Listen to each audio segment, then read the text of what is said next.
এই বর্ষায় কোন ইলিশের রেসিপি আপনার সবথেকে বেশি পছন্দের? মানে যখন জমিয়ে বর্ষা হচ্ছে বাইরে, তখন বাড়িতে যদি ইলিশ থাকে কি বানাবেন আপনি? কেউ বলবেন ভাপা ইলিশ, কেউ বলবেন সর্ষে পোস্ত দিয়ে খুব মাখা মাখা করে ইলিশ করবেন, আবার কেউ বলবেন শুধুমাত্র কালো জিরে আর কাঁচা লঙ্কা দিয়ে ইলিশের পাতলা ঝোল। সবগুলোই কিন্তু ততটাই সুস্বাদু। তবে না, ইলিশের রেসিপি আজকে কিন্তু আমাদের হেসেলে রয়েছে, তবে এই রেসিপিগুলোর মধ্যে একটাও নয়।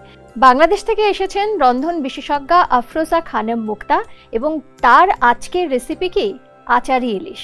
আর আচারি ইলিশ মানেই বুঝতে পারছেন আচার তো থাকবেই, আর কি থাকছে, কিভাবে বানাচ্ছেন আর কিভাবে বানাচ্ছেন সে সব জানতে কিন্তু আমাদের সঙ্গে আমাদের হেসেলে থাকতে হবে। তাহলে দেরি না করে চলুন প্রথমে ডেকে নিই মুক্তাদিকে, তারপর রেসিপি তো আপনাদের জন্য রয়েছে। মুক্তাদি, তোমার সঙ্গে আবার হেসেলে দেখা। কেমন আছো বলো? খুব ভালো আছি। ভালো আছো? তুমি কেমন? আমি তো ভালোই আছি। আমি অপেক্ষা করছিলাম যে তুমি আবার কবে আসবে, কারণ লাস্ট টাইম যখন দেখা হয়েছিল বলে গেছিলে যে না আবার মানে কলকাতায় তো রয়েছো বেশ কিছুদিন ধরে, যে কলকাতায় থাকলে কিন্তু আসবো।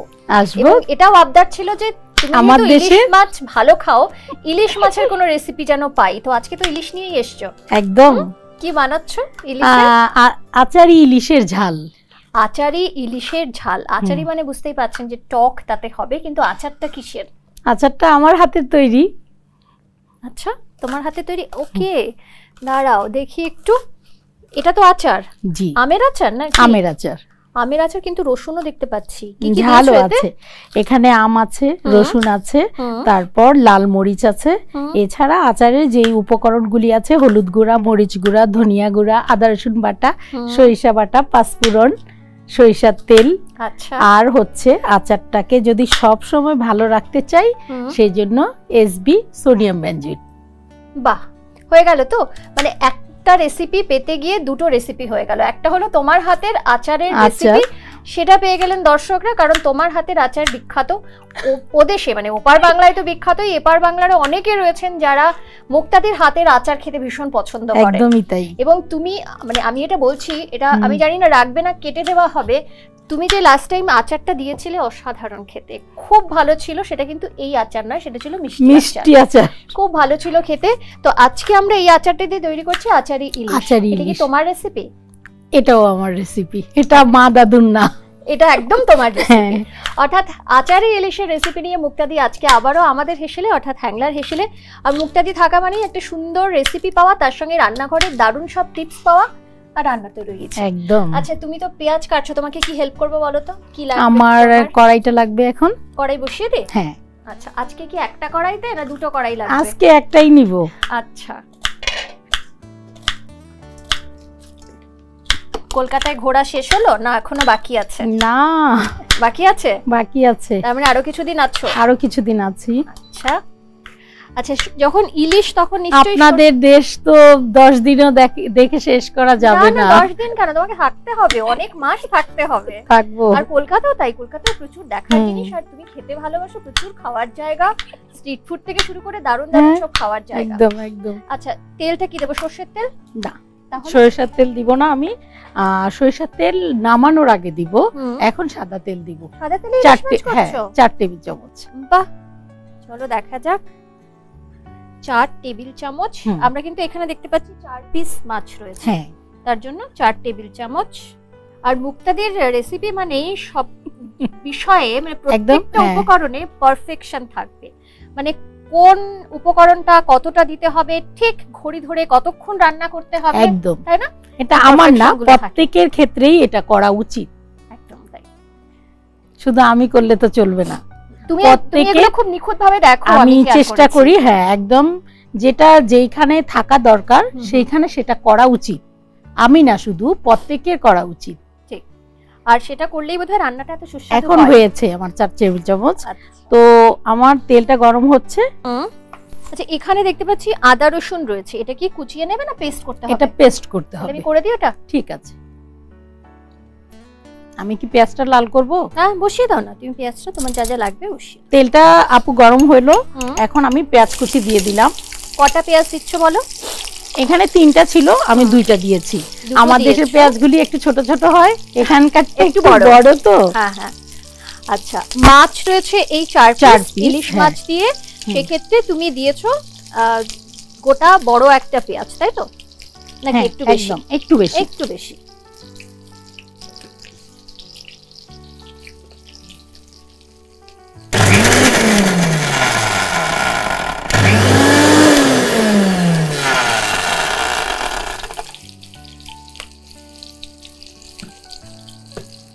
দেখো তো একটু জল দিয়ে নেব সামান্য।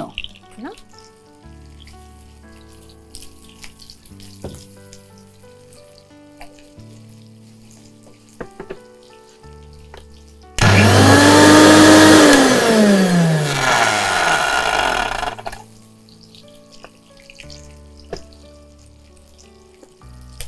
দেখো একদম ঠিক আছে। ঠিক আছে।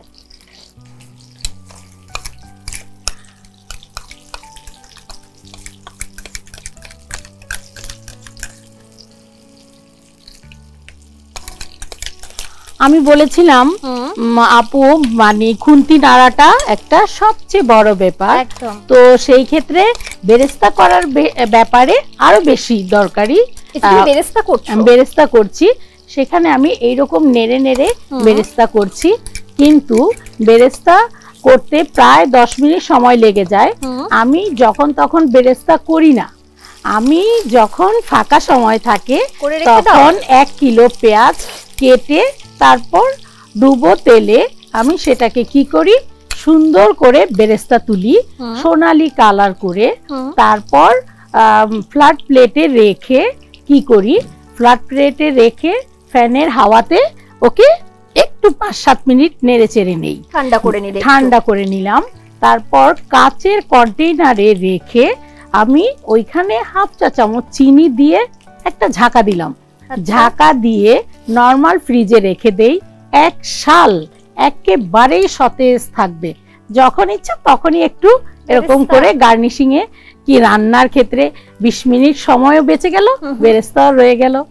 একদম তাই, রান্নাঘরে দারুণ একটা টিপস কিন্তু আপনাদের জন্য। বেরেস্তা বানাতে গেলে অনেকটা সময় তো লাগেই, কিন্তু বেরেস্তা বানিয়ে যদি রেখে দেওয়া যায় তাহলে অনেক রান্নায় চট করে ব্যবহার করতে পারবেন। প্রায় সব রান্নাগুলিতেই লাগে আমাদের। হ্যাঁ আচ্ছা, এটা তো হয়ে গেছে, এবারে কি করব বলো? এটা তো পেস্ট হবে। হ্যাঁ, সরষেটা পেস্ট হবে, সরষেটাও তোমার পেস্ট হবে। এটা একটু জল দিয়ে রাখতে হবে এখানটায়।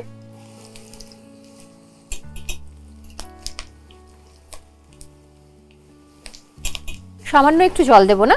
সামান্য।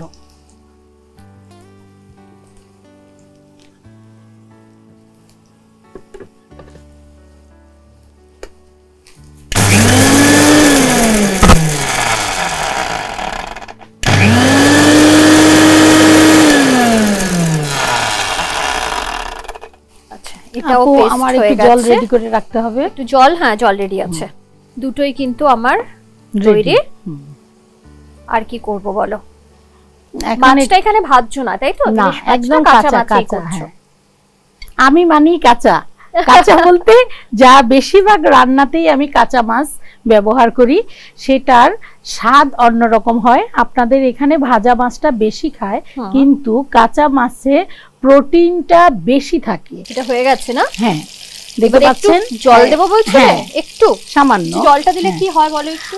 এই যে উপরে ভেসে আসছে তেলটা গায়ে লাগছে, এটা কিছু হবে না, আর একটু লাগবে। মশলাগুলি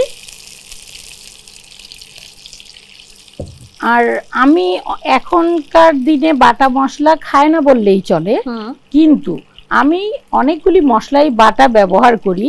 যদি যাদের পক্ষে বাটা ব্যবহার করা সম্ভব না, তারা কি করবেন, এইখানে একটু হলুদ গুঁড়া, মরিচ গুঁড়া, ধনিয়া গুঁড়া প্রত্যেকটা আইটেম নিয়ে সামান্য পানি দিয়ে 1/2 ঘন্টা আগে, 30 মিনিট আগে আমি যদি ভিজিয়ে রাখি, তখন এটা বাটা মশলার যে টেস্ট সেটা 80% চলে আসে। বাহ, তাহলে সেটা কি আমি অলরেডি করব? করে দেব তোমাকে? হ্যাঁ, করে। আচ্ছা, কি কি মশলা দেব একটু বলো তো আমাকে। অফ করব? হ্যাঁ, এটা ঠিক আছে। কি কি মশলা দেব বলো? এই যা রয়েছে এখানে। ঠিক আছে। হলুদ গুঁড়ো, হলুদ গুঁড়া আমি আরেকটা ক্লাসে এসেও বলেছিলাম হলুদ গুঁড়াটা একদম কম দিব, তো এখন হলুদ গুঁড়াটা একদম সামান্য দিব, 1/4 চা চামচ দিয়ে দিলাম। তারপর আমি দিব লাল মরিচের গুঁড়া, মানে লাল লঙ্কা গুঁড়া। তারপর দিব ধনিয়া গুঁড়া, এতটা ঠিক আছে। অনেকেই মানে ইলিশ মাছে আদা রসুন পেস্ট ব্যবহার করেন না, কিন্তু আমি বলবো প্রত্যেকটা রান্নাতেই আদা রসুন পেস্ট শুটকি ছাড়া কিছু কয়েকটা আইটেম ছাড়া ওটা ব্যবহার করা ভালো। তাতে ইলিশের গন্ধটা চলে যাবে না? কিছুক্ষণ পরেই তো আমি রেডি করব, তখনই বুঝতে পারবেন। সেইখানে অন্যরকম একটা টেস্ট আসে। মানে আমরা যেমন মাংসে চিকেন মাটন ওইগুলিতে বেশি ব্যবহার করি, এইখানে নামমাত্র ব্যবহার করব। ওর নিজস্ব একটা ফ্লেভার আছে, সেটা এটার ভিতরে চলে আসে। আসলে কি হয়, ওর স্বাদটা বেড়ে যায়। আচ্ছা, ঠিক আছে। তাহলে এর মধ্যে কি দেব? আদা রসুন অবশ্যই হাফ চা চামচ, আমরা অলরেডি তৈরি করেছি। তো আমি বলেছিলাম আমরা সবাই গুঁড়ো মশলা খাই, তো সেই মা দাদুদের আমলে চলে যাওয়ার মতো কাজ করার জন্য এইখানে যদি সামান্য জল ব্যবহার করে একটু পেস্ট করে নেই, তাদের সেই স্বাদ আমরা ফিরে পাবো। আচ্ছা, আর মশলা কিছু দিচ্ছি না, তাই তো? একদমই না। এটা করে কতক্ষণ রাখা যেতে পারে? মানে মিনিমাম হাফ এন আওয়ার রেখে দেওয়া? হ্যাঁ হ্যাঁ। আচ্ছা, তাহলে স্বাদটা ভালো আসে। স্বাদটা একদম, হ্যাঁ হ্যাঁ, 80% তোমার গুঁড়ো মশলার স্বাদটা তুমি পাচ্ছ, এটা পাবেন। দেখো, আর জল দেবো এটাতে? না, চলো এটা তাহলে থাক আমাদের তৈরি। এবার আমার পেঁয়াজ বেরেস্তা হয়ে গেছে, সামান্য জল দিয়ে সেই হাফ ঘন্টা রেখে দেওয়া মশলাটা দিয়ে দিব। এইখানটায় দিয়ে দেবো একদম।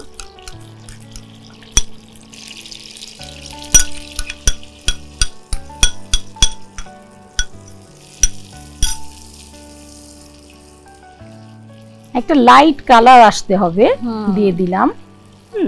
কষানো মানে এর থেকে মশলা থেকে তেলটা উপরে চলে আসবে, তখন আমার মনে করতে হবে আমার মশলা কষানো 100% হয়ে গেল। হয়ে গেছে আমার। তো এখন আমি কাঁচা যে ইলিশ মাছটা সেটা আমি দিয়ে দিব। রিং পিস করা এইরকম মাছ এখানটায় দিব, কাঁচাই ব্যবহার করব। দিয়ে দিলাম। দাও এটা আমি ছড়িয়ে দিই, তুমি দিয়ে দাও।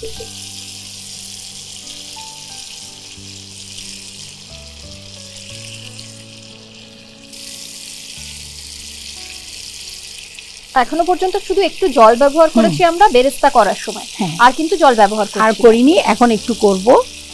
আর চিংড়ি মাছ যখন আপনাদের এখানে শিখিয়েছিলাম, বলেছিলাম 3 মিনিটের বেশি রান্না করা যাবে না। অবশ্যই অবশ্যই, ইলিশ মাছ 6 থেকে 7 মিনিটেই হয়ে যায়।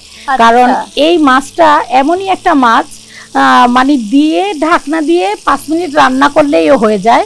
বাসায় যে রান্না করলেই সেটা বুঝতে পারবেন, আমি যে 6 মিনিট বলেছি 6 মিনিটেই হয়ে যাবে। আচ্ছা, ঠিক আছে। তার মানে এখন মাছটা দেবার পরে আমরা রান্নাটা আমাদের ডিউরেশন 6 মিনিট। এখন আমি অল্প পরিমাণ জল দিব। আচ্ছা,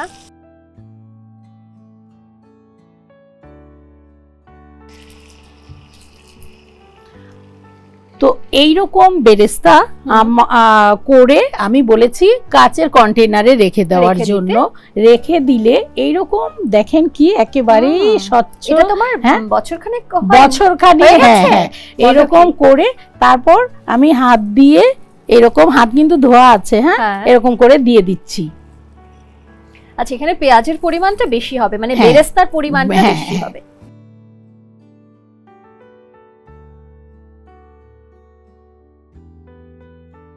মোটামুটি তাও কটা পেঁয়াজের বেরেস্তা দিলে সব মিলিয়ে বলো?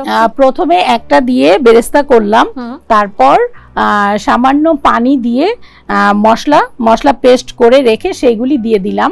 তারপর একটু কষানো হলো পরে আমি কি করলাম, রিং পিস করা ইলিশ মাছগুলি দিয়ে দিলাম। দিয়ে 2-3 মিনিট 2 মিনিট রান্না হওয়ার পর আবার কি করলাম, আমি পেঁয়াজ বেরেস্তাগুলি দিয়ে। এখানে তাও কটা দিলে? দুটো পেঁয়াজের বেরেস্তা? না না, এখানে 4টার উপরে হবে। 4টার উপরে হবে, হ্যাঁ ঠিক আছে। তারপর আমি দিব হচ্ছে সরিষা পেস্ট।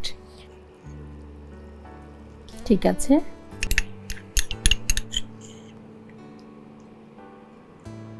সরষেটা দিলেই যেন মানে দেওয়ার সঙ্গে সঙ্গে একটা অন্যরকম ফ্লেভার আসতে শুরু করলো। এবারে আমি প্রতিটা ক্লাসের সময়ই বলি রান্না একটা শিল্প। তো রান্না একটা শিল্প, সেই ক্ষেত্রে ওকে তো বোঝাতে হবে এটা যে শিল্প।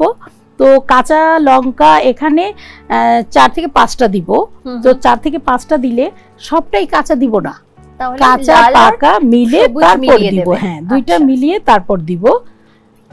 মানে তাতে একটু কালারফুল দেখতেও হবে, দেখতে সুন্দর দেখা যাবে। প্লেটিং হবে তখন সুন্দর করে সাজাও তুমি, তো তার সাজাতে তোমার একটা সুবিধা হবে। ঠিক আছে, আমি কিন্তু রান্নার সময় লবণ ব্যবহার করিনি। না, লবণ ব্যবহার করিনি এই অর্থে, লবণ দেওয়ার সাথে সাথে মাছ হোক মাংস হোক যেটাই হোক তাড়াতাড়ি আকার ছোট হয়ে যায়। হ্যাঁ, তো এখন আমি লবণটা অ্যাপ্লাই করব। আচ্ছা ঠিক আছে, স্বাদ মতো লবণ দিয়ে দিলাম। দেখতে পাচ্ছেন সুন্দর একটা কালার চলে আসছে আমাদের, আর এটা দেখেই বোঝা যাচ্ছে পুরোপুরি ভাত দিয়ে খাওয়ার একটা রেসিপি। একদম, তাই তো। তারপর আমি কাঁচা লঙ্কা দিব, একটু চিড়ে দিব। সবগুলি করব না, অনেকেই ঝাল যদি কেউ কম খায় তখন সে গোটাটা নিবে, আর না হলে ওই ঝালটাই এটার ভিতরে চলে আসবে। হ্যাঁ, দিয়ে দিলাম। সব শেষ থাকবে আচার, আচার যেটা হয়নি দেওয়া, আর যেটার জন্য এটার মানে এই রেসিপিটার নাম, তুমি খোলো খুব টাইট, একটা চামচ। এটাই হলো স্পেশাল একটা একদম ইনগ্রেডিয়েন্টস, উপকরণ, যেটার জন্য আচারি ইলিশ। আচ্ছা, এটা তুমি তো ধরো বানিয়ে এনেছো, সেটা দিয়ে করছি। যারা বাড়িতে বানাবেন তারা যে কেনা আচারটা, আমের আচার যেটা পাওয়া যায়, সেটা দিয়ে তো করতে পারে। একদম, হ্যাঁ, ঝালটা দিয়ে, মিষ্টি দেন না, মিষ্টি দিয়ে একদমই না। এটা খেয়াল রাখতে হবে। আচারটা কতটা দিচ্ছ বলো? 2 থেকে 3 টেবিল চামচ দিব। ওকে, এটারই ফ্লেভারটা কিন্তু ইলিশে আসবে, তাই তো? কিন্তু ইলিশের গন্ধটা কি তখন থাকবে? থাকবে, থাকবে, হ্যাঁ অবশ্যই। দেখা যায় ওর নিজস্ব একটা ফ্লেভার আছে, সেটা তো থাকবেই। আমি তো অপেক্ষা করছি কখন রান্নাটা হবে আর কখন টেস্ট করব। পাচ্ছেন ইলিশের গ্রান? ইলিশের গন্ধটা পাচ্ছি, কিন্তু সব মিলিয়ে একটা খুব সরিষাও আসছে। হ্যাঁ, আর আচারটা খোলার পরে আচারের গন্ধটা। এখন আমি একটু ঢাকা দিয়ে রান্না করব। ঢাকাটা তাও কতক্ষণ? কারণ মিনিট 3 হয়ে গেছে। হ্যাঁ, 3 মিনিট আর 3 মিনিট করব। আর ফ্লেমটা থাকবে মিডিয়াম, তাই তো? একদম, অর্থাৎ মিডিয়াম ফ্লেমে রান্না হবে, আর মিনিট 3 তারপরেই কিন্তু তৈরি আচারি ইলিশ। হ্যাঁ, আচারি ইলিশ তো আমরা বানাচ্ছি, কিন্তু আপনারা যারা বাড়িতে রান্না করছেন, দীর্ঘদিন ধরে বাড়িতে রান্না করছেন খুব ভালোবেসে, অন্যদের খাওয়াচ্ছেন, নিজেও খেতে ভালোবাসছেন, এরকম যারা রয়েছেন, অর্থাৎ রান্না যাদের প্যাশন, তাদের জন্য কিন্তু আমাদের হেসেলে রয়েছে দারুণ একটা সুখবর। জি বাংলা রন্ধনে বন্ধনে সরাসরি অডিশনের সুযোগ পান হ্যাংলা হেসেলের মাসিক রান্না প্রতিযোগিতার সেরা 10 জন প্রতিযোগী। বিস্তারিত জানতে যোগাযোগ করতে পারেন 8017125297 এই নম্বরে। আর যোগাযোগ করার পর বাকিটা তো আপনাদের বলেই দেওয়া হবে। তাই রান্না নিয়ে যারা ভাবছেন আগামী দিনে কিছু করতে চাইছেন, রান্না নিয়ে আমাদের হেসেলে আসতে চাইছেন, রান্না নিয়ে অনেকটা দূর এগোতে চাইছেন, তারা কিন্তু অবশ্যই একবার যোগাযোগ করতে পারেন। আচ্ছা, এটা তো 3 মিনিট হোক, ততক্ষণে আমরা জায়গাটা একটু ক্লিন করে নিই, একদম, তাহলে সুবিধা হবে। আচ্ছা, এটা একবার দেখে নিই আমরা। হ্যাঁ, দেখতে পাচ্ছেন? বাহ, কি সুন্দর অ্যারোমা। এইখানটায় আমার একটা কথা আছে, বলো। আমি দেখতে পাচ্ছেন আপনার এখানেই দাঁড়িয়ে রান্না করছি। আমি সব সময় ক্লাসে বলি যে গাছে যে কাঁচামরিচ, যাকে আপনারা লঙ্কা বলেন, সে গাছের কালার এইরকমটা আছে। হ্যাঁ, তো আমি রান্না করার পরেও আমার কালার গাছের থেকে আরো বেশি সুন্দর হবে। আপনার কাছে কি মনে হচ্ছে গাছের থেকে সুন্দর? হ্যাঁ, সেটা টিপস কেন হয়েছে, আমি যখন ইলিশ মাছটাকে বলেছিলাম 6 থেকে 7 মিনিট সময় লাগবে ওর রান্না হতে, 3 মিনিটের মাথায় পরে এসে আমি কাঁচা লঙ্কা দিলাম, দিয়ে ঢাকা দিয়ে দিলাম। ঢাকা দিলে এর কালার এইরকম সুন্দর আসবে। আচ্ছা, কিন্তু খুলে রান্না করলে এটা আসবে না, আর অনেকক্ষণ রান্না করা যাবে না, তখন কাঁচা লঙ্কার কালারটা হয়ে যাবে জলপাই কালার। আচ্ছা, ঠিক আছে, ইনট্যাক্ট সবুজ যদি রাখতে চান তাহলে কিন্তু রান্নার একটা পদ্ধতি রয়েছে, একটা টেকনিক রয়েছে। এই টেকনিকটা মেইনটেইন করলে কালারটা মেইনটেইন থাকবে, এইরকম আসবে। ওকে, এটা কিন্তু হয়ে গেছে, একদম হয়ে গেছে। অফ করে দি, ঠিক আছে। তোমাকে একটা প্লেট দি, তাই তো? সাজানোর জন্য হোয়াইট প্লেট দি, মুখটা একদম নাও।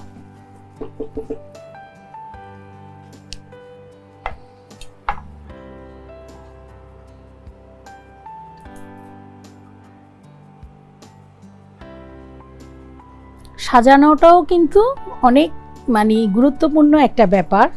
তো আমি যে ইলিশ মাছ রিং পিস করেছি সরু পাশটা এই পাশে আছে। তো এখনকার যে পিসটা দিব সেটা আর এই পাশে রাখবো না। আচ্ছা, এটা একটু ঘুরিয়ে দেবে। হ্যাঁ, একদম।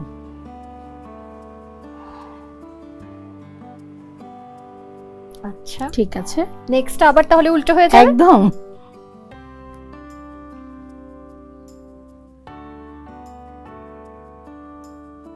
তারপর এগেইন উল্টো। ঠিক।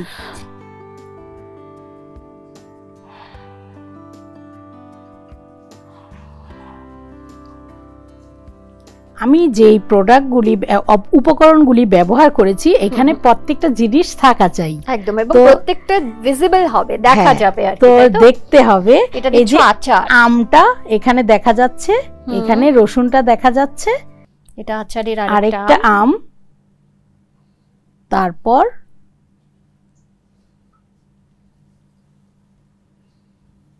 লঙ্কা,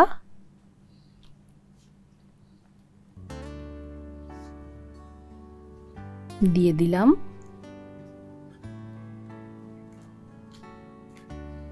এখন মশলা একটু করে এইরকম ছড়িয়ে দিব, মাছ যেন দেখা যায় সেই দিকটা খেয়াল রাখতে হবে। তো বাড়িতে যদি আমি সার্ভ করি সেইখানে ঘরের যারা মেম্বার আছে, যারা মানে গেস্ট আছে, তাদের তো প্রত্যেকেরই মশলাটা চাই, তাহলে এখানে তো আমি পুরোটা দিচ্ছি না। বাড়িতে সার্ভ করলে পুরোটা মশলা আগে দিব, তারপর কি করব, মাছটাকে এইভাবে করে গার্নিশ করব। সেই আগের নিয়ম অনুযায়ী আবার আমি আচার, কাঁচামরিচ যেটা যেটা আছে সেটাকে আমি এখানে দিয়ে দিব। তখন তারা যখন একটা মাছ নিবে সাথেই আবার চামচ দিয়ে গ্রেভিটা চলে আসবে। তৈরি আচারে ইলিশ বর্ষাকালে জমিয়ে ইলিশ খেতে কিন্তু মন্দ লাগে না। তো ইলিশের তো অনেক রকম রেসিপি বাড়িতে রাখছেনই আপনাদের খাওয়ার সময়, বাড়িতে কেউ এলে, ডিনারে হোক বা লাঞ্চে, তার মধ্যে কিন্তু আচারে ইলিশটা রাখতে পারেন। আমার মনে হয় ভালো লাগবে, তাই তো সকলে? চলো, রান্না তো হয়ে গেল, একবার একটু খেয়ে দেখি, মানে টেস্ট করে দেখি, তারপর গুছিয়ে না হয় পরে খাবো আমরা। ঠিক আছে।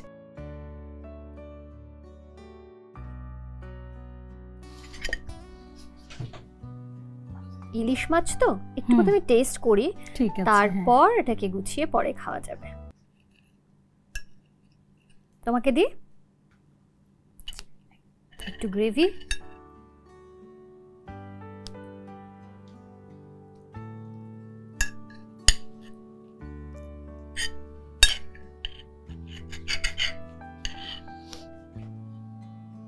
ইলিশ মাছ তোমার খুব প্রিয়, খুব পছন্দের, সেটা শুনেছি। চলো আজকে দেখা যাক। আচারের কারণে মাছের ফ্লেভার কি ঠিক আছে? একদম ঠিক আছে, বলেছিলাম। দারুণ খেতে হয়েছে। কিন্তু কেন বলছি, আমি ভাবছিলাম যে তুমি আদা রসুন দিচ্ছ, তারপরে আচার দিচ্ছ, তো সবের মধ্যে ইলিশের যে সুন্দর একটা গন্ধ সেটা থাকবে, তো মানে ইলিশ মনে হবে। তো 100% মনে হচ্ছে যে এটা ইলিশ মাছই, এবং ইলিশের যে সুন্দর একটা গন্ধ আছে, যে কারণে ইলিশ আমার খুব পছন্দের, সেটা কিন্তু ইনট্যাক্ট রয়েছে এই রেসিপিতে। অসাধারণ খেতে হয়েছে। আমি এখানে কি মিস করছি বলো তো? খিচুড়ি, একটু ভাত, সাদা ভাত, একটু সাদা ভাত ব্যাস, সঙ্গে আর একটু গ্রেভি দিয়ে মেখে ইলিশ মাছের রেসিপি, আচারে ইলিশ অসাধারণ লাগবে এই বৃষ্টিতে খেতে। মানে বর্ষাকালে তো ইলিশ এমনিতেই খুব ভালো পাওয়া যায়, তোমাদের ওখানে বোধহয় 12 মাসই পাওয়া যায় না ভালো ইলিশ, কিন্তু সিজনের সময় একটু প্রাইসটা কম থাকে আর এমনিতে একটু বেশি হয়। আমাদের এখানেও পাওয়া যায়, কিন্তু এই সময় যেন ইলিশের একটা আলাদা স্বাদ হয়, তাই না, বর্ষাকালে? তো সেই ইলিশ, বাজারে এত ভালো ভালো ইলিশ রয়েছে, অনেক রকম রেসিপি বাড়িতে বানিয়ে আপনারা খাবেন আমি জানি, কিন্তু আচারে ইলিশ সেটা কিন্তু অবশ্যই এই বর্ষাতেই ট্রাই করুন, আমার মনে হয় আপনাদের ভালো লাগবে। মুক্তাদি, আবার কবে দেখা হচ্ছে বলো? কবে আসছো এরপরে আবার কলকাতায়? তোমার সাথে প্রোগ্রাম করার পরে অন্যরকম মনে হলো, আবার আসবো। খুব ভালো লাগলো, প্রতিটা লোকের বিহেভ, আন্তরিকতা দেখে আমি মুগ্ধ, খুব ভালো লেগেছে। এখানে প্রোগ্রাম করতে এসে আমার মনে হয়নি যে আমি আরেক জায়গায় এসে প্রোগ্রাম করছি। তো গল্পটা কম হলো, রান্নাটার মধ্যে আমরা দুজনেই এত ঢুকে গেছিলাম যে গল্পটা কম হয়েছে, তাই তো? এরপরে যখন আসছো তখন আবার গল্প, আড্ডা, রান্না, খাওয়া দাওয়া সবটাই হবে, একসাথে হবে। খুব ভালো থেকো মুক্তাদি, তুমিও খুব সাবধানে ফিরো তোমার দেশে, আবার ঘুরতে এসো, আর তখন আমাদের হেসেলে এসো। তুমিও খুব ভালো থেকো। প্রিয় দর্শক, যদি আমার রেসিপি ভালো লাগে অবশ্যই আপনারা করবেন। একদম তাই, আমার মনে হয় ভালো লাগবে, কারণ খেতে যারা ভালোবাসেন তারা বিভিন্ন ধরনের রেসিপি ট্রাই করতে ভালোবাসেন। তাই ইলিশ মাছের অনেক রকম রেসিপির মধ্যে আচারে ইলিশও অবশ্যই ট্রাই করুন। আর যেটা করতে একদম ভুলবেন না, আমাদের ইউটিউব চ্যানেল সেটা সাবস্ক্রাইব করবেন, সঙ্গে রয়েছে ফেসবুক পেজ, ইনস্টা পেজ, যেটা অবশ্যই ফলো করবেন। রান্না নিয়ে যদি গল্প থাকে সেটাও কিন্তু লিখে পাঠাতে পারেন। এভাবেই সঙ্গে থাকবেন, ভালো থাকবেন। নমস্কার।